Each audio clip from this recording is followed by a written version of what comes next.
إن الحكم إلا لله.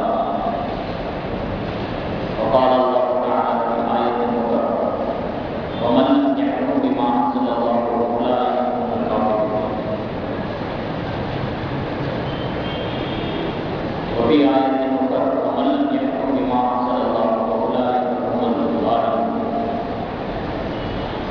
وفي آية أخرى: ومن لم يحكم بما أنزل الله فأولئك هم الفاسقون. صدق الله العظيم. நிறையுடைய வாழ்வழித்து நெடுநிலத்தை காப்பதற்கு மறைநிலைத்த இறைவனுக்கே மாபெரும் புகழடைக்கும்.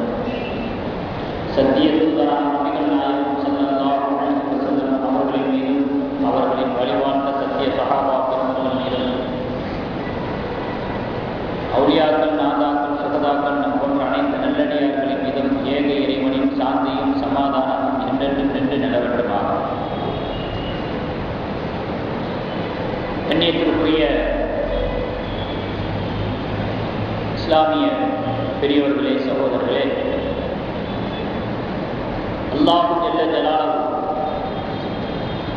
அகில உலகங்களை எல்லாம் படைத்து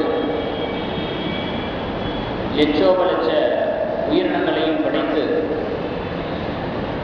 அவனுடைய விதியின் கீழ் ஒவ்வொரு ஜீவனுடைய வாழ்க்கையும் கட்டமைத்து வைத்திருக்கிறார். அதனுடைய நோக்கம், காரணம் அல்லாஹ்வுக்கு வெளிச்சம். ஆக அல்லாஹ்வுக்கு அவனுக்கென்று ஒரு நியதியை வைத்து இந்த உலக நிர்வாகத்தை நடத்தி கொண்டிருக்கிறார். ஒவ்வொரு மனிதனுடைய வாழ்க்கையும் விதியின் கீழ் அரஸ்ட் செய்யப்பட்டிருக்கிறது. அதை மீறி மனித வாழ்க்கையில் எதுவும் நடக்காது.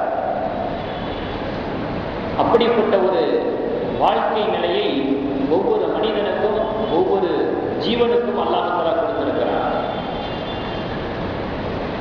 இப்படி இருக்கக்கூடிய சூழ்நிலையிலே மனித சமூகத்துக்கு மத்தியிலே பலவிதமான குழப்பங்கள் ஏற்படுகிறது, பிரச்சனைகள் ஏற்படுகிறது, மோதல்கள் உருவாகிறது. இதனுடைய சிந்தனைகள் எல்லாம் எப்பொழுது உருவானது, ஆரம்பமானது என்று சொன்னால், எப்பொழுது அல்லாஹ் ஜல்ல ஜலாலுஹு நான் படைச்ச, என்னுடைய கரத்தால் படைத்த படைப்புக்கு தலைவணங்கு என்று அல்லாஹ் கட்டளையிட்ட பொழுது ஷைத்தான் அதை நிராகரித்து விட்டானோ, கட்டளையை மீறிவிட்டானோ, அப்பொழுதுதான் அசத்தியம் ஆரம்பமானது. அசத்தியம் தலை தூக்கியது. அப்பொழுது ஏற்பட்ட அந்த அசத்தியம் ஒரு இறைவனுக்கு எதிரான அந்த சிந்தனை இன்றளவிலும் தொடர்ந்து கொண்டிருக்கிறது. ஆனால் ஒரு விஷயம், அசத்தியம் என்பது ஆர்ப்பரிக்கும், சீக்கிரம் அடங்கிவிடும். சத்தியம் என்பது மௌனமாக இருக்கும், ஆனால் சாதிக்கும். அதையும் நம்ம வரலாறுகளில் பார்த்துக் கொண்டு வருவோம். இப்படித்தான் அசத்தியம் ஆரம்பமானது, தோன்றியது. அதனால அல்லாஹ் தஆலா என்ன திட்டவட்டமா சொல்ல வர்றான் அப்படின்னு சொன்னா, இனில் ஹுக்மு இல்லாது, சட்டம் இயற்றக்கூடிய அதிகாரம் அல்லாஹ்வுக்கே தவிர வேற யாருக்கும் இல்லை என்று சொல்லிவிட்டார். இனில் ஹுக்மு இல்லாது, யூசுப் சூராவில் 40வது வசனம். சட்டங்களை இயற்றக்கூடிய அதிகாரம் அல்லாஹ்வுக்கு மட்டுமே. ஒரு தனி மனிதனை கட்டுப்படுத்த வேண்டும் என்றால், ஒரு சமுதாயத்தை கட்டுப்படுத்த வேண்டும் என்றால், அது இறைவனுடைய சட்டத்தால் மட்டும்தான் முடியும். அதற்கான லட்சணம், தகுதி இறை சட்டத்திற்கு மட்டும்தான் உண்டு.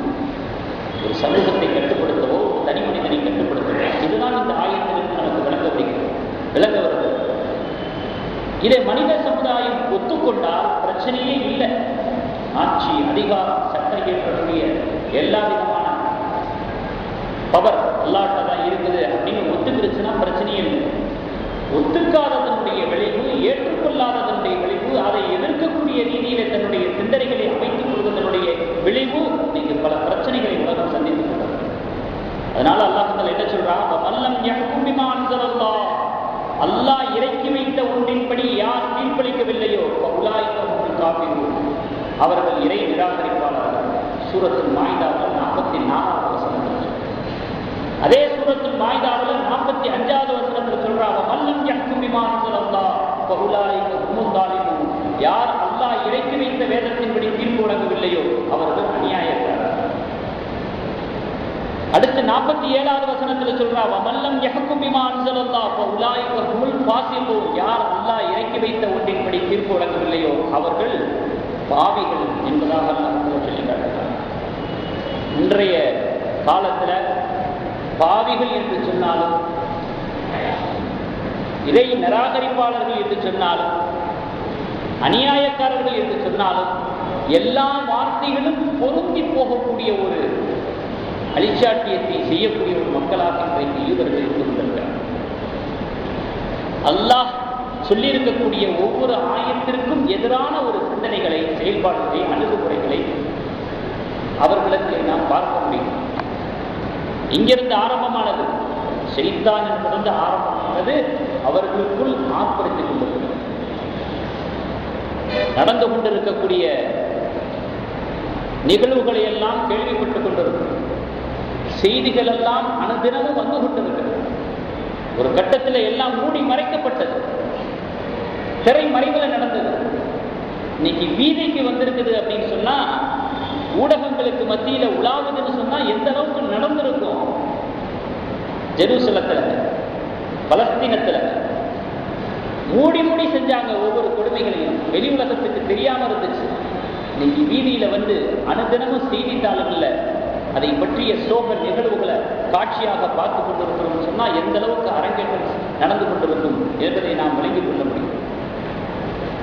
நமக்கு கடந்த கால வரலாறு தான் தெரிய மாட்டேங்குது, இப்ப நடந்துகிட்டு இருக்கிறதால தெரியணுமா இல்லையா? 50 வருஷத்துக்கு முன்னாடி, 100 வருஷத்துக்கு முன்னாடி நம்முடைய பூர்வீகம் என்ன, நம்முடைய வரலாறு என்ன, நபிமார்களுடைய வரலாறு என்ன, முஸ்லிம்களுடைய ஆரம்பகால வரலாறு என்ன, இந்த நாட்டுக்கு நமக்கு என்ன உறவு இருக்கிறது, தொடர்பு இருக்கிறது, சமூகம், இதெல்லாம் தெரியலான்னா கூட இப்ப என்ன நடந்துகிட்டு இருக்குது, கடந்த ஆண்டுகளுடைய வரலாறு என்ன, 2 வருடத்துக்கு முன்னாடி உள்ள வரலாறு என்ன, ஆங்காங்கே வாழக்கூடிய முஸ்லிம்களுடைய வாழ்வாதார நிலைமைகள், பாதுகாப்பு நிலைகள், அதையாவது நம்ம தெரிஞ்சுக்க வேண்டாமா? ஜெருசலம் அப்படிங்கிறது பல நூற்றுக்கணக்கான நபிமார்கள் தோன்றிய பகுதி. உலகம் தோன்றிய காலத்திலிருந்தே அந்த பகுதியில் பல நபிமார்கள் பிறந்திருக்கிறார்கள், வந்திருக்கிறார்கள், தோன்றியிருக்கிறார்கள். அப்படிப்பட்ட ஒரு புனிதமான இடம் ஜெருசலம். ஆனா அதே மாதிரி அன்றிலிருந்து இன்று வரை நபிமார்களை கூட விட்டு வைக்காமல் பரம்பரையாக கொலைவெறி தாக்குதலிலே ஈடுபட்டுக் கொண்டிருக்கக்கூடியவர்கள் தான் இந்த யூதர்கள். நபிமார்கள் வரிசையா வந்திருக்கும் பொழுது வரிசையா கொண்டாங்க. அந்தந்த நபிமார்களுடைய சமுதாயத்தை கொன்றொழிச்சாங்க. அந்த கொலைவெறி தாக்குதல், கொலை தொழில் இன்ற வரைக்கும் அவர்கள் விட்ட மாதிரி இல்லை. இன்றைக்கும் அதை செய்து கொண்டிருக்கிறார்கள் ஜெருசலம் பகுதியில். உம்மத்தே முஹம்மதியா என்று சொல்லக்கூடிய நபி ஸல்லல்லாஹு அலைஹி வஸல்லம் சமுதாயமாக இருக்கக்கூடிய நாம் எப்பொழுது அந்த பகுதியிலே தோன்றினோமோ அப்போதிலிருந்து பல ஆண்டுகளாக பைத்துல் முகத்தஸ் நம்முடைய கைவசம் இருந்தது. ஒரு சில வருடங்களை தவிர பல ஆண்டுகளாக இருந்துச்சு. துரதிஷ்டவசமாக முதன்முறையாக நீண்ட வருட காலமாக நம்முடைய கையை விட்டு போனது இந்த தடவை தான். எப்ப கையை விட்டு போச்சு? 1967 முஸ்லீம்களுடைய கையை விட்டு போனது பைத்துல் முகத்தஸ். அன்றிலிருந்து இன்று வரை மீட்க முடியாமல் அவர்களுடைய அதிகாரத்துக்கு உட்பட்டு இருந்து கொண்டிருக்கிறது. இதுதான் முதல் முறையாக நீண்ட வருட காலமாக முஸ்லிம்களுடைய கையிலிருந்து போன ஒரு சமாச்சாரம். ஆனா இந்த நிலையை அடைவதற்கு, இந்த ஆக்கிரமிப்பை செய்வதற்கு பல ஆண்டுகளாக திட்டமிட்டாங்க யூதர்கள். பல ஆண்டுகளாக திட்டம் போட்டுத்தான் 1967 ஆக்கிரமிச்சாங்க. யூதர்களுடைய இலக்கு என்ன தெரியுமா? லட்சியம் என்ன தெரியுமா? அந்த பைத்துல் முகத்தஸை இடித்து விட்டு ஒரு யூத கோயிலை கட்ட வேண்டும். இதுதான் அவர்களுடைய இலக்கு. அதற்கு ஆழம் பார்க்கக்கூடிய ஒரு முயற்சியாகத்தான் இது போன்ற தாக்குதல்களை கொடுத்துக் கொண்டிருக்கிறார்கள். பைத்துல் முகத்தஸில் கை வச்சா முஸ்லிம்களுடைய மனநிலை எப்படி இருக்கும்? உலகளாவிய ரீதியில தாக்கம் எப்படி இருக்கும்? அவர்களிடத்திலிருந்து எப்படிப்பட்ட வேகங்கள் எல்லாம் வரும், தியாகங்கள் எல்லாம் வரும் அப்படின்னு அடிக்கடி ஆழம் பார்க்கறது தான் இந்த மாதிரியான ஒரு தாக்குதல். நம்ம நினைச்சிடக்கூடாது இது அடிக்கடி ஏற்படக்கூடிய நிகழ்வு தானே அப்படின்னு. அடிக்கடி ஏற்படக்கூடிய நிகழ்வாக மட்டும் இதை நாம் பார்க்கக்கூடாது. 3வது புனிதத்தலமாக உயிருக்கு மேலாக இருக்கக்கூடிய ஒரு பைத்துல் முகத்தஸ் அல்லாஹ்வுடைய இல்லத்தை இழக்கக்கூடிய சமாச்சாரம். அதனால இது ஏனாதானோ என்று சிந்திக்கக்கூடிய விளங்கக்கூடிய ஒரு விஷயம் அல்ல. அரபு நாட்டினுடைய மன்னர்கள், ஷேக்குகள், மன்னர்கள் இவர்களெல்லாம் தூங்கிக் கொண்டிருக்கிற வரை அல்லது அமெரிக்காவினுடைய போதையிலே மயங்கி கிடக்குகிற வரை பலஸ்தீனர்கள் துரத்தி அடிக்கப்பட்டுக் கொண்டுதான் இருப்பார்கள். இஸ்ரேலியர்கள், யூதர்கள் அவர்களுடைய குடியேற்றம் நடந்து கொண்டுதான். அமெரிக்காவுக்கு அடிமையாகி போன சிந்தனை, அமெரிக்க போதையிலே மயங்கி கிடக்கக்கூடிய சிந்தனையிலே அரபு நாட்டு அதிகார வர்க்கத்தில் இருக்கக்கூடிய மன்னர்களும் ஷேக்குகளும் இருந்து கொண்டிருக்கிறார்கள். இதுதான் மிகுந்த வேதனையாக இருக்கு. பலஸ்தீன பகுதியில உணவு இல்லாம, தண்ணீர் இல்லாம, மின்சாரம் இல்லாம, மருத்துவம் இல்லாம, அடிப்படை உரிமைகள் கூட மறுக்கப்பட்டு யூதர்கள் வசிக்கக்கூடிய இடத்தின் பக்கம் கூட செல்வதற்கு தடை செய்யப்பட்டு இன தடுப்பு சுவர், இதுக்கு மேல நீங்க வரக்கூடாது அப்படின்னு இன தடுப்பு சுவர் எழுப்பப்பட்டு ஆங்காங்கே குண்டு வீசப்பட்டு திடீர் தாக்குதல் நடத்தப்பட்டு வீடுகளெல்லாம் சிதிலமாக்கப்பட்டு இப்படி ஒரு பகுதி இருந்துகிட்டு இருக்கும் பொழுது எப்படித்தான் உல்லாச வாழ்க்கை வாழ்வதற்கு இந்த அரபு நாட்டு மன்னர்களுக்கு மனசு வருவதோ தெரியல. அல்லாஹ் அவர்களை பாதுகாக்க. இது போன்ற சமயங்கள்ல ஆயிரக்கணக்கான டாலரை நிவாரண நிதியா கொடுத்தா நம்ம வேலை முடிஞ்சு போச்சு, இவன் எவ்வளவு ரூபா கொடுத்தா அப்படின்னு யாரும் கேட்க மாட்டான் அப்படிங்கிறதுக்காண்டியே கொடுக்குறாங்களா என்பது அதோட தன்னுடைய வேலை முடிஞ்சிருச்சுன்னு நினைக்கிறாங்க. நிரந்தர தீர்வை காண வேண்டும் என்ற ஒரு முயற்சிப்பாடும் சிந்தனை ஆர்வமும் அவர்களுக்கு இல்லை என்பது ரொம்பவே வருத்தத்திற்குரிய ஒரு விஷயமாக இருக்கு.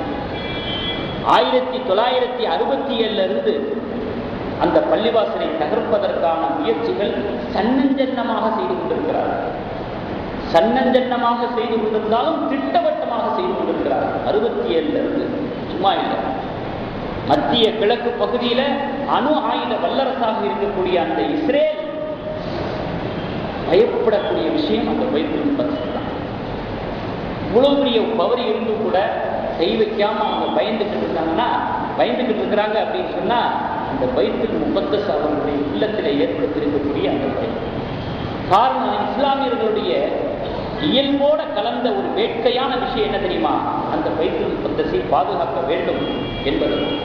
அந்த இஸ்லாமியர்களுடைய இயற்கையான வேட்கை தான் இஸ்ரேலியர்களை தூங்க விடாமல் செய்கிறது, அவர்களுடைய உறக்கத்தை கெடுக்குகிறது. இவர்களுடைய இந்த இயற்கையான வேட்கை அப்படி ஒரு நிலையிலே அல்லாஹ் தஆலா அந்த பகுதியில வாழக்கூடிய முஸ்லிம்களுடைய சிந்தனையை அமைத்து வைத்திருக்கிறார். சமீபத்தில் எத்தனையோ முஸ்லிம்கள் மீதான தாக்குதல்களை, பாதிப்புகளை, உயிர் சேதங்களை எல்லாம் நம்ம கேட்டுக்கிட்டு தான் வந்திருக்கிறோம். மியான்மரில் நடந்தது, குஜராத்தில் நடந்தது, ஈராக்கில் நடந்தது, ஊபி சஹாரன்பூரில் நடந்தது. இதைகளெல்லாம் தூக்கி விழுங்கக்கூடிய அளவிலே, இதைவிட பன்மடங்கான ஒரு ரீதியிலே இன்றைய பலஸ்தீன்ல பாவி குழந்தைகள் இருந்து நான் அந்த காட்சியை பார்த்தேன். அதற்கு மேல என்னால் பார்க்க முடியல. அதுவும் இந்த குழந்தைகள் இருக்கிறாங்களே, அந்த குழந்தையினுடைய அழுகை சத்தம், உணங்கல் சத்தம், அந்த நேரத்தில் அதனுடைய உள்ளம் எவ்வளவு பாடுபட்டிருக்கும், எதுக்காக வேண்டி இப்படி நம்ம தாக்க போறோங்கிற விவரம் கூட தெரியாம, அந்த ஒரு சிந்தனை கூட இல்லாம அதை குழம்பி தவிக்கிற அந்த காட்சியை பார்க்கும் பொழுது மனித ஈரல் அப்படி வெடிச்சது, இதயம் வெடிச்சது. அப்படி ஒரு நிலையில, அப்படிப்பட்ட ஒரு பதட்டமான பகுதியில நம்முடைய சகோதரர்கள், நம்முடைய சமுதாயத்தை சார்ந்தவர்கள் வாழ்ந்து கொண்டிருக்கிறாங்க. நம்முடைய உடல்ல இருக்கக்கூடிய ஒரு உறுப்பு அழுகி கொண்டிருக்கிறது, வேதனைப்பட்டு கொண்டிருக்கிறது, வலியை சுமந்து கொண்டிருக்கிறது. நிம்மதியாக இருப்பதற்கு எப்படி மனம் வரும்? அந்த நிலையில தான் அந்த பகுதி வாழ் முஸ்லிம்கள் இருந்து கொண்டிருக்கிறார்கள். அவர்களுடைய பகுதியிலேயும் கடல் இருக்கிறது, கரையில கால் வைக்கிறதுக்கு அவர்களுக்கு உரிமை இல்லை. அவர்களுடைய பகுதியிலேயும் வானம் இருக்கிறது, ஆனா அந்த வான்வெளி பகுதியெல்லாம் இஸ்ரேலுக்கு சொந்தமானது. அந்த பகுதியில பால்ல இருந்து மருந்து வரைக்கும் இஸ்ரேலுடைய அனுமதி இல்லாம இறக்குமதி செய்ய முடியாது, மக்களுடைய கையில போய் கிடைக்கும். போன வாரம் வரைக்கும் நமக்கு கிடைச்ச தகவல் பிரகாரம் அந்த ஒரு சிறிய பகுதியில் இதுவரைக்கும் இப்ப சமீபமாக நடந்து கொண்டிருக்கக்கூடிய இந்த பிரச்சனையில 3250 முறை தாக்குதல் நடத்தியிருக்கிறது. இஸ்ரேல் தாங்குமா? ஏற்கனவே அன்றாட தாக்குதல்களில் எத்தனையோ இளைஞர்களை இழந்துவிட்ட ஒரு பகுதி சமீபத்திய தாக்குதல்ல 3250 முறைனா குழந்தைகள் என்ன பாடுபடுவாங்க? பெண்களுடைய நிலைமை எப்படி இருக்கும்? முதியோர்களுடைய நிலைமை எப்படி இருக்கும்? இப்படி ஒரு சூழ்நிலையில நம்முடைய சமுதாயத்தை சார்ந்தவர்கள் அந்த பகுதியில் வாழ்ந்து கொண்டிருக்கிறார்கள். இவர்களுடைய தாக்குதல்களால் ஏற்படக்கூடிய உயிரிழப்பை விட இந்த மருந்து, பால் இவைகளை எல்லாம் தடை செய்து வச்சிருக்கிறாங்க பாருங்க. அதனால ஏற்படக்கூடிய உயிரிழப்புகள் தான் அதிகம். அன்றாட தேவையாச்சு, அத்தியாவசிய தேவையாச்சு. அப்படி ஒரு உயிர் சேதம் தான் அதிகமாக இருக்கிறது என்பதாக சொல்லப்படுகிறது. இறப்பினுடைய எண்ணிக்கையை சொல்லுவாங்க, அதோட முடிஞ்சு விடுறதில்லை எண்ணிக்கை. காயப்பட்டவர்கள் அதில் சேர்க்க மாட்டாங்க. காயப்பட்டவர்களுக்கு மருந்து கொடுத்தா தானே அவர்கள் மீண்டும் உயிர் வாழ முடியும். உலக நியதி.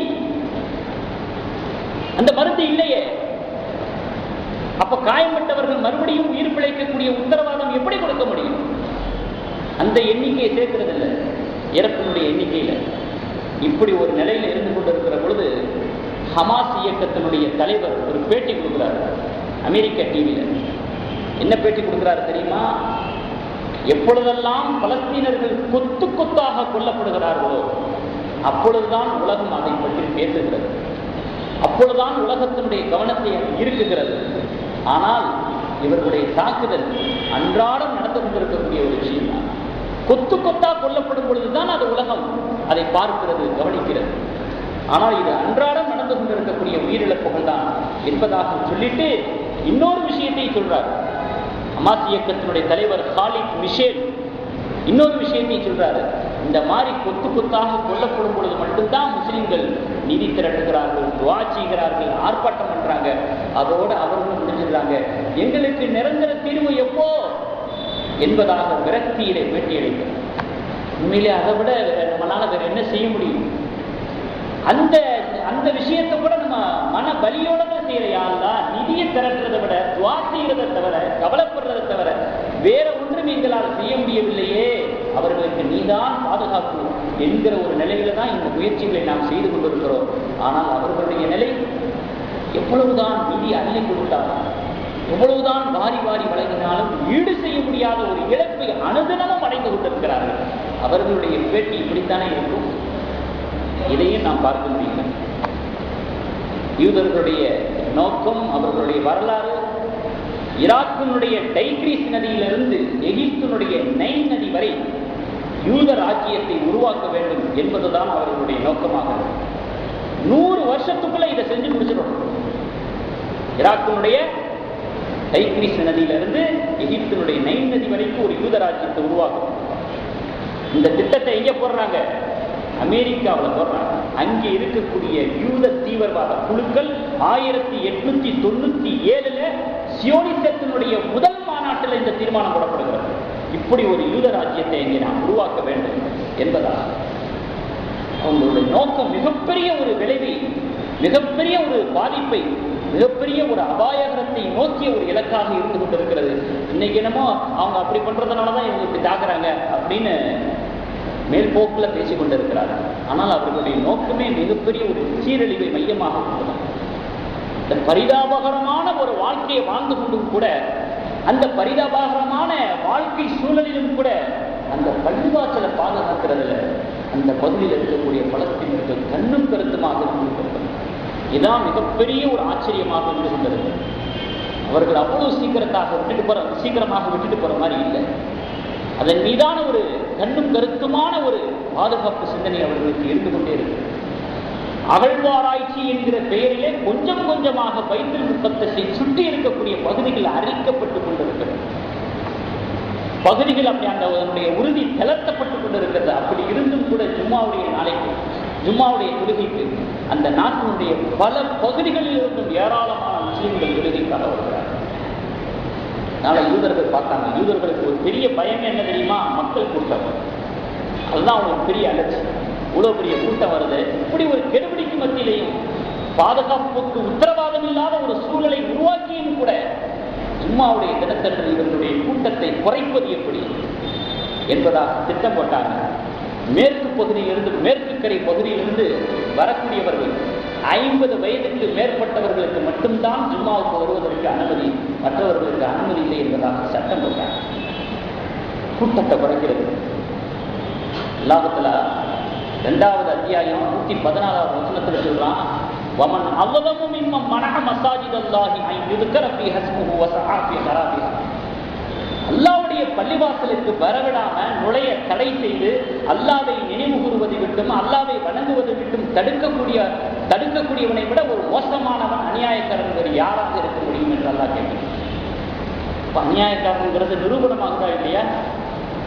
தன்னுடைய சொந்த பூமியில, பூர்வீக பூமியில தொழுது வருவதற்கு தடையா? அப்படி தடை விதித்தால் அவனுடைய பெயர் என்ன? அநியாயக்காரன். இது யார் சொல்றது? அல்லாஹ் சொல்றது. அந்த வேலையை இவர்கள் செய்து கொண்டிருக்கிறார்.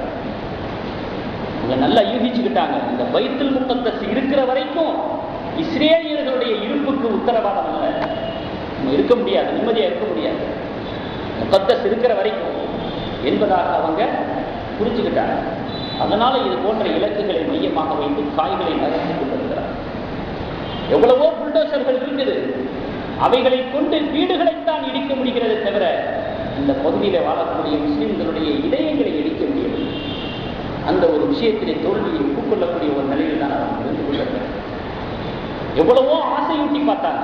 ஆரம்ப காலத்தில் எடுத்துக்கிட்டீங்கன்னா, இந்த பிரச்சனையில, பலஸ்தீன பிரச்சனையில ஆரம்பத்தில் எடுத்துக்கிட்டீங்கன்னா எவ்வளவோ ஆசையூட்டி பார்த்தார், ஆட்சி கொடுத்து பார்த்தார்கள், அதிகாரம் கொடுத்து பார்த்தார்கள், அதை தரோம் இதை தரோம். எப்படி நபி ஸல்லல்லாஹு அலைஹி வஸல்லம் அவர்களுக்கு ஆசையூட்டினாங்களோ, பெண்ணாசை, மண்ணாசை, பொன்னாசை, அதுபோன்ற அந்த பலஸ்தீன பூர்வீக மக்களிடத்திலே, முஸ்லிம்களிடத்திலே ஆசையூட்டி பார்த்தார்கள். என்ன வேணும் உங்களுக்கு, இதை மட்டும் விட்டு கொடுத்துருங்க என்பதாக ஆசையூட்டி பார்த்தார்கள். ஆனால் அந்த பலஸ்தீன மக்கள் மயங்கவில்லை. மயங்குவதற்கு அவர்கள் என்ன அரபு நாட்டு மன்னர்களா? அவர்களுடைய ஆசையூட்டுதலுக்கு, அவர்களுடைய சொகுசான வாழ்க்கையை காட்டித்தரக்கூடிய அந்த சொல்லாளருக்கு மயங்கி போவதற்கு அவர்கள் அரபு நாட்டு ஷேக்குகள் அல்ல, தன்மான சின்னங்கள், மண்ணின் மைந்தர்கள். அதனால மிரண்டு போய்விட்டார். நீ ஆசையூட்டுவதனால் எந்த பிரயோஜனமும் இல்லை, அடக்குமுறையை கொண்டுதான் இதை நாம் சரி செய்ய முடியும் என்பதாக அவர்கள் நினைத்து அவர்களை ஓட ஓட விரட்டினார். மிகப்பெரிய ஒரு கொடுமைகளை கட்டவிழ்த்து விட்டார். அவர்களுடைய நோக்கம் இதுதான் என்பதாக தெளிவாக அறிவித்து விட்டார்கள். ஜெருசலத்திலிருந்து முஸ்லீம்கள் முழுமையாக வெளியேற வேண்டும், அதுவரை நாங்கள் ஓய மாட்டோம் என்று பட்டவர்த்தனமாக அறிவித்துவிட்டார். யாசிர் அரபாத்தை வைத்து எவ்வளவோ பேச்சுவார்த்தை நடத்தி பார்த்தார்கள். அவரும் உறுதியாக அறிவித்து விட்டார், ஒருபோதும் இந்த பள்ளியை எங்களால் விட்டுக் கொடுக்க முடியாது, விட்டுத்தர முடியாது என்பதாக பட்டவர்த்தனமாக அறிவித்து விட்டார் யாசிர் அரபாத். அதற்கு பிறகு நாங்கள் இனிமேல் சொந்த நடவடிக்கைகளின் மூலமாக எங்களுடைய பிரச்சனைகளை தீர்த்துக்கிறோம் என்பதாக அதற்கு பிறகுதான் இது போன்ற தாக்குதலுடைய வேலைகளில் ஈடுபடாது. எங்களுடைய சொந்த நடவடிக்கைகளின் மூலமாக இந்த பள்ளியை எப்படி இடிப்பது என்பது எங்களுக்கு தெரியும் என்பதை போல அவர்கள் தீவிரமான விஷ காரியங்களில் ஈடுபட ஆரம்பித்தார். வாஷிங்டன் போஸ்ட் என்கிற ஒரு பத்திரிகை, அந்த பத்திரிகையில ஒரு செய்தி வெளியாகும் 4-5 வருஷத்துக்கு முன்னாடி. என்ன அப்படின்னு சொன்னா, பைத்துல் முகத்தஸ் இருக்கக்கூடிய இடத்துல யூத கோயிலை கட்டுவதற்கான திட்டத்தை யூதர்கள் வைத்திருக்கிறார்கள். அதை எப்ப இடிக்கிறதுங்கிறதுக்கான தேதியையும் குறிச்சிட்டாங்க. அப்ப வந்த செய்தி 2010 மார்ச் 25க்குள்ள இடிச்சு கொடுக்கிறோம் என்பதாக தேதியும் குறிக்கப்பட்டு விட்டது. இதற்காக வேண்டி ஏராளமான நிதி ஒதுக்கீடு செய்யப்பட்டிருக்கிறது என்பதாக அந்த பத்திரிகையில் செய்தி வந்ததிலிருந்து தான் பிரச்சனை பூதாகரமாக ஒழிச்சிச்சு, வேறு விட்டுச்சு. அதற்கு பிறகு அந்த பகுதியில் இருக்கக்கூடிய இமாம்கள் எல்லாம் மக்களுக்கு எச்சரிக்கை செய்தார்கள். ஜெருசலத்தில் இருக்கக்கூடிய தலைமை நீதிபதி ஒரு அறிக்கையை தாக்கல் செய்தார். யூதர்களிடத்திலே ஜெருசலம் 2020 என்பதாக ஒரு திட்டம் இருக்கிறது. அந்த திட்டத்தின்படி 40,000 பலஸ்தீனர்களை வெளியேற்றுவதற்கான திட்டங்களை வைத்திருக்கிறார்கள். அந்த இடத்துல யூதர்களை குடியேற்றுவதற்கான திட்டமும் அவர்களிடத்தில் இருக்கிறது என்பதாக ஜெருசலத்தினுடைய தலைமை நீதிபதி அறிக்கை வெளியிட்டார். நீங்க பாத்தீங்கன்னா அதுக்கு பிறகு முதல் கட்ட நடவடிக்கையாக அப்ப பிரதமராக இருந்தவர் நேதன்யாகு அவர் அறிவிப்பு செய்கிறாரு, அந்த பகுதியில் இருக்கக்கூடிய பிலால் ரலியல்லாஹு தஆலா பள்ளி ஹரம் இப்ராஹிம் இந்த பூர்வீக பிரதேசங்கள் எல்லாம் யூதர்களுடைய புறதான பகுதிகள் என்பதாக அறிவிப்பு செய்கிறார். முதல் கட்ட நடவடிக்கையாக.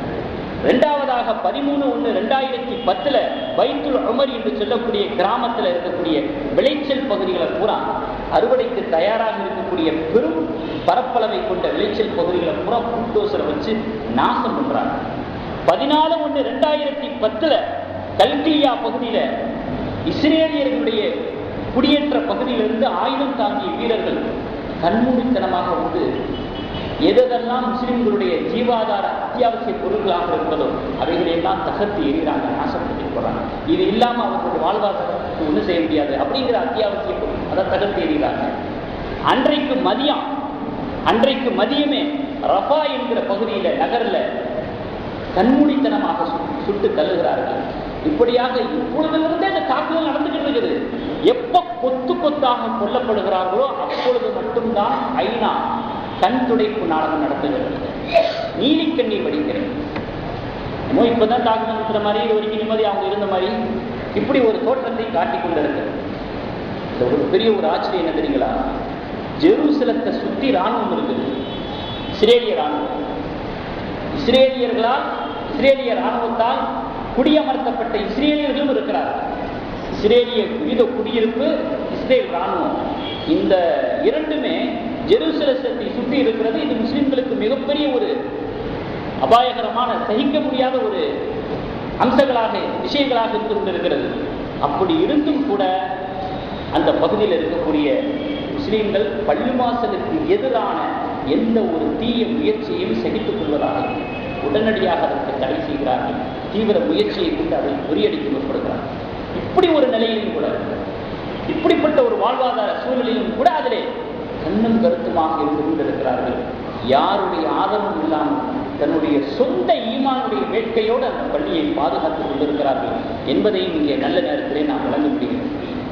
2010 பிப்ரவரி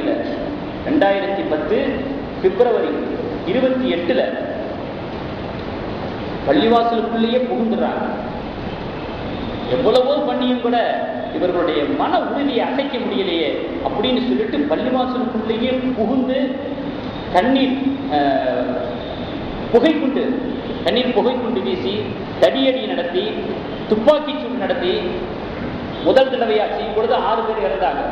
2வது தடவை 2010 மார்ச் 5 பள்ளிவாசலுக்குள்ள புகுந்து, நான் சொல்றேன், இது போன்ற ஒரு தடியடி நடத்தி அப்போ 30 பேர் இறந்து போனாங்க. பள்ளிவாசலுக்குள்ள புகுந்து அல்லாஹ் அதையும் ஆயத்தில் சொல்லி காட்டினான். வமன் அல்லாஹு மிம்ம மனஅ மஸாஜிதல்லாஹி யுذكر ஃபீஹா இஸ்முஹு வஸஆ ஃபீ ഖராபிஹா. பள்ளிவாசலை பாழ்படுத்த முயற்சிப்பவன் அவனை விட ஒரு மோசமான அநியாயக்காரன் யாராக இருக்க முடியும்? ஆரம்பத்தில் நான் சொன்னது அல்லாஹ்வை வணங்க விடாம இருக்கிறது, அப்பயும் அவன் அநியாயக்காரனாக இருக்கிறான். பள்ளிவாசலை பாழ்படுத்துறான். குண்டு வீசக்கூடிய இடமா அது, தடியடி நடத்தக்கூடிய இடமா அது. அந்த ஒரு ஈனச் செயலையும் செய்து கொண்டிருக்கிறார்கள். அல்லாஹ்வை வணங்கக்கூடிய வழிபாட்டில் பள்ளியிலே இதையும் நடத்தி முடிச்சுட்டாங்க. ஆக கண்ணியமிக்கவர்களே, இது வரலாற்றினுடைய சில செய்திகள், அவ்வளவுதான். அவர்களுடைய முழு வரலாறை தெரிஞ்சுக்கிட்டீங்கன்னா நீங்க என்னைக்குமே சாப்பிட முடியாது, எந்த இரவும் தூங்க முடியாது. இது நினைவுபடுத்துவதற்காக நான் சொல்லக்கூடிய சில செய்திகள். அப்படி ஒரு சிறைப்பட்ட ஒரு வாழ்க்கையை பலஸ்தீன மக்கள் வாழ்ந்து கொண்டிருக்கிறார்கள். இப்படி ஒரு சூழ்நிலையில நம்முடைய சிந்தனைகளை எப்படி அமைத்துக் கொள்ள வேண்டும், நம்முடைய செயல்பாடுகளை எப்படி அமைத்துக் கொள்ள வேண்டும் என்று நாம் சிந்திக்க கடமைப்பட்டிருக்கிறோம். எப்பொழுதெல்லாம் யூதர்கள் ஆதிக்க சக்திகளாக உருவாகிறார்களோ அப்பொழுதெல்லாம் குழப்பங்கள் அதிகமாகிறது, குற்றங்கள் அதிகமாக அரங்கேற்றப்படுகிறது. உலக வரலாற்றில் நம்ம பார்க்கிறோம். அவர்களுடைய கைகளிலே எப்பொழுது அதிகாரம் குவிகிறதோ, ஆட்சி வருகிறதோ, உலகத்தில் யாரும் நிம்மதியாக இருக்க முடியும். இப்படித்தான் உலக வரலாறு அவர்களுடைய விஷயத்தில் பார்க்கப்பட்டுக் கொண்டிருக்கிறது, படிக்கப்பட்டுக் கொண்டிருக்கிறது. மூசா அலைஹிஸ்ஸலாம் அவர்களாலே ஒன்றும் பண்ண முடியலை, அவர்களாலே அவங்களை திருத்த முடியலை, மாற்ற முடியலை. இதுதான் மூசா அலைஹிஸ்ஸலாம் அவர்களுடைய வரலாறு நமக்கு சொல்லக்கூடிய ஒரு செய்தி. ஏன்னா இது யூதர்களுடைய பிறப்பு இயல்பு. முரட்டுத்தனம் பண்றது, முரண்டு பண்றது, கொலவெறி தாக்குதல், இச்சாட்டியம், நியாயம், அக்கிரமம், மனிதகுல நலனுக்கு எதிரான சிந்தனை பிறப்பு இயல்பு. மூசா அலைஹிஸ்ஸலாம் அவர்கள் எவ்வளவு படாத பாடுபட்டாங்க. அல்லாஹ் தஆலா நீண்ட ஆயத்தில் அதை பற்றி சொல்லுகிறான், அத்தியாயத்தில் சொல்லுகிறான். நபி ஸல்லல்லாஹு அலைஹி வஸல்லம் அவர்கள் யூதர்களுடைய வசிப்பிடத்தையே மாற்றிவிட்டார்கள். இங்க இருக்கக்கூடாது, ஓடி போகும். வேறொரு இருப்பிடத்தை கையை காமிச்சு அங்கே போங்க, இங்க இருக்கக்கூடாது. அவர்களுடைய வசிப்பிடத்தை விட்டு விரட்டி விட்டார் பெருமானார் ஸல்லல்லாஹு அலைஹி வஸல்லம். கருணை கடல் என்று சொல்லக்கூடிய நபி ஸல்லல்லாஹு அலைஹி வஸல்லம் அவர்களுடைய விஷயத்தில் அந்த முறை எப்படி இருந்துச்சு? குர்ஆன்ல அல்லாஹ் தஆலா அல் ஹஷர் என்ற ஒரு அத்தியாயத்தையே இறக்கி இருக்கிறார். இது விஷயமா நபி ஸல்லல்லாஹு அலைஹி வஸல்லம் அவர்களுடைய வசிப்பிடத்தை விட்டு யூதர்களை விரட்டினாங்க பார்த்தீங்களா? இந்த விஷயமா பேசுறது ஒரு அத்தியாயத்தையே அல்லாஹ் தஆலா இறக்கி இருக்கிறார். சரி, ஒரு இடத்தையாவது கொடுத்தாங்களே நபி ஸல்லல்லாஹு அலைஹி வஸல்லம் அவர்கள், எங்கேயாவது இருந்துக்குங்க, இங்க வாழ்ந்துக்குங்கன்னு மோரலத்தில் வந்தாங்க. இந்த இடத்த கூட கொடுக்கக்கூடாது, இன்னும் வரட்டு. இரண்டாவது கலீஃபா உமர் ரலியல்லாஹு அன்ஹு வந்தாங்க. அந்த இடத்தை கூட கொடுக்கிறதாக இல்லை. அந்த அளவுக்கு மனித குலத்துக்கு எதிரான சிந்தனை படைத்தவர்கள், செயல்பாடுகளை கொண்டவர்கள் உமர் ரலியல்லாஹு அன்ஹு அவர்களால் மீண்டும் துரத்தப்படுகிறார்கள், விரட்டி அடிக்கப்படுகிறார்கள். இப்பதான் ஒரு முக்கியமான ஒரு வரலாற்று செய்தி நமக்கு தெரிந்து கொள்ள கடமைப்பட்டிருக்கிறோம். கேள்விப்பட்ட செய்தி, ஹிட்லர் சொன்னாராம், எல்லாரும் சொல்றாங்க நான் யூதர்களை கொத்து கொத்தா கொன்னேன், லட்சக்கணக்கில் கொன்னேன். ஹிட்லர் சொல்றான், யாரை வரலாறு சர்வாதிகாரி என்பதாக சொல்லப்படுகிறது அந்த ஹிட்லர் யூதர்களை நான் கொத்து கொத்தா கொன்னேன், லட்சக்கணக்கில் கொன்னேன்னு சொல்றாங்களே, நான் ஏன் கொன்னேன் அப்படிங்கிறத 1% பேரை விட்டு வச்சுட்டு போறேன், நீங்களே தெரிஞ்சுக்கிறீங்க. 1% பேரை விட்டு வச்சுட்டு போறேன். நான் ஏன் அவங்கள கொண்டேன், கொத்து கொத்தா கொண்டேன் அப்படிங்கிறதுக்கான காரணத்தை நீங்க தெரிஞ்சுக்கீங்கன்னு ஹிட்லர் சொன்னாங்க. பெருமானார் ஸல்லல்லாஹு அலைஹி வஸல்லம் அவர்களாலே விரட்டி அடிக்கப்பட்டவர்கள் அல்லவா அவர்கள். ஆக யூத நலன் என்பதே மனித நலனாக பார்க்க முடியாத ஒரு விஷயமாக இருந்து கொண்டிருக்கிறது. அவர்களுடைய வரலாறு முழுவதும் இரத்தக்கரை தான் படிக்கின்றது.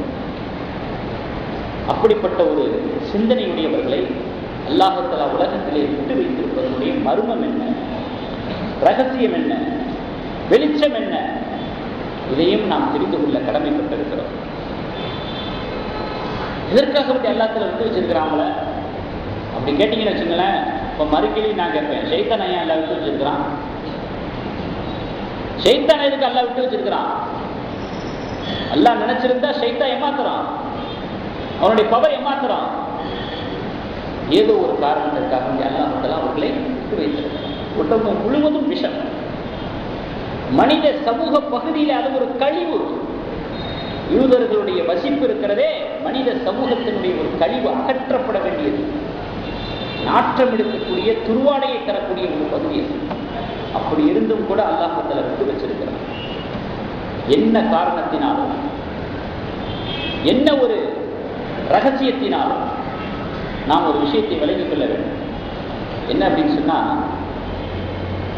நமக்கு படிப்பனை தரக்கூடிய ரீதிகளாக இருக்குமோ என்ற ஒரு நிலைப்பாடும் வருகிறது, சிந்தனையும் வருகிறது. நஸ்ரானியர்களும் யூதர்களும் எதிரும் புதிருமானவர்கள் கொள்கை ரீதியாக. சாதாரண மோதல் போக்கு கொண்டவர்கள் அல்ல, கொள்கை ரீதியாக. அவர்களுக்கு அனுப்பப்பட்ட நபி வேறு, இவர்களுக்கு அனுப்பப்பட்ட நபி வேறு. இன்னும் யூதர்கள்னா யாருன்னு தெரியாம கூட சில பேர் இருக்கலாம். யூதர்கள் சொல்றீங்களே, சரி யார் அவங்க? முதல்ல அதை சொல்லிவிட்டு அப்புறம் வளர்க்க சொல்லுங்களேன். மூசா அலைஹிஸ்ஸலாம் அவர்கள் அனுப்பப்பட்டாங்க பாருங்க நபியாக, அந்த சமுதாயம் தான் யூதர்கள். நபியை பாடாப்படுத்தி வச்சுட்டு போனாங்க. அதுக்கு பிறகு வந்த நபியை பாடாப்படுத்தினாங்க. அந்த வரலாறை சொன்னோம்னா அப்புறம் இப்ராஹிம் அலைஹிஸ்ஸலாம் அவர்களிடத்திலிருந்து போகணும் நேரத்தாக. ஆக மூசா அலைஹிஸ்ஸலாம் அவர்கள் எந்த சமுதாயத்துக்கு அனுப்பப்பட்டாங்களோ அந்த சமுதாயம் தான் யூதர்கள். அவர்களுக்கு இஸ்ரேலில் யூதர்கள், அவர்கள் வாழக்கூடிய பகுதி தான் அந்த இஸ்ரேல் எல்லாமே. இப்போ யூதர்கள் தான் இயேசுவை கொன்றதாக, ஈசா அலைஹிஸ்ஸலாம் நம்ம சொல்ல மாட்டோம், அவங்க சொல்லுவாங்க, கொன்றதாக அவங்க நம்பிக்கொண்டிருக்கிறாங்க. எதிர்ப்புதிருமான கொள்கையை கொண்டவர்கள், சிந்தனையை கொண்டவர்கள் முஸ்லீம்களை இன ஒழிப்பு செய்கிற விஷயத்திலே, அழிக்கிற விஷயத்திலே கைகோர்க்கிறார்கள், ஒத்து போகிறார்கள், கள்ள கூட்டணி வைக்கிறார்கள் இந்த விஷயத்துல. ஆனா பெரிய ஒரு கைசேதான். உலகளாவிய ரீதியில் எடுத்துக்கிட்டாலும் சரி, இது உலகளாவிய ரீதியில 2 பேரும் கை கோர்த்துக்கிட்டு நம்மளை கருவறுக்கிறது. உலகளாவிய ரீதியில் எடுத்துக்கிட்டாலும் சரி, அல்லது தேசிய அளவில் எடுத்துக்கிட்டாலும் சரி, முஸ்லீம்கள் தங்களை பாதுகாத்துக் கொள்வதற்கு கூட கை கொடுக்க மாட்டேங்கிறாங்க. ஆச்சரியமா இருக்கு. அவர்களுடைய விஷயத்திலாவது அவங்களுக்கு அனுப்பப்பட்டது ஒரு தூதர், இவங்களுக்கு அனுப்பப்பட்டது ஒரு நபி. அது மூசா அலைஹிஸ்ஸலாம், இது ஈசா அலைஹிஸ்ஸலாம் அப்படின்னு சொல்லலாம். நமக்கு மத்தியில் நிறைய கருத்து வேறுபாடுகளும் எதிரும் புதிருமான அமைப்புகளும் இயக்கங்களும் கோஷ்டிகளும் இருக்குது. நான் அவங்களுக்கு ஒரு நபி, நமக்கு ஒரு நபியா? உங்களுக்கு அனுப்பப்பட்ட நபி தான் நமக்கும். இருவேறு நபிகளாக அனுப்பப்பட்ட சமுதாயம் இன ஒழிப்பு விஷயத்திலே, நமக்கு எதிரான விஷயத்திலே கைகோர்க்கிறது. அது உண்மையா பொய்யோ, ஆனால் கைகோர்க்கிறது. ஆனா நம்ம தற்காத்துக் கொள்ளக்கூடிய விஷயத்துல கூட, தங்களை பாதுகாத்துக் கொள்கிற விஷயத்துல கூட நான் கரம் சேர்க்க மாட்டேன், கை கோர்க்க மாட்டேன், ஒற்றுமையா வரமாட்டேன் அப்படின்னா என்னங்க இது? ஆச்சரியமா இல்லை? வெக்கமா இல்லை? இந்த இன்னைக்கு போராட்டம் அறிவிச்சிருக்கிறாங்களா சேப்பாக்கத்துல விருந்தினர் மாளிகையில 3:30 மணிக்கு. நல்ல விஷயம். நீதியின் குரலை வெளிப்படுத்த வேண்டும். கண்டன குரலை இந்த உலக சமுதாயத்திற்கு பதிவு செய்ய வேண்டும். கடமைப்பட்டு இருக்கிறோம்.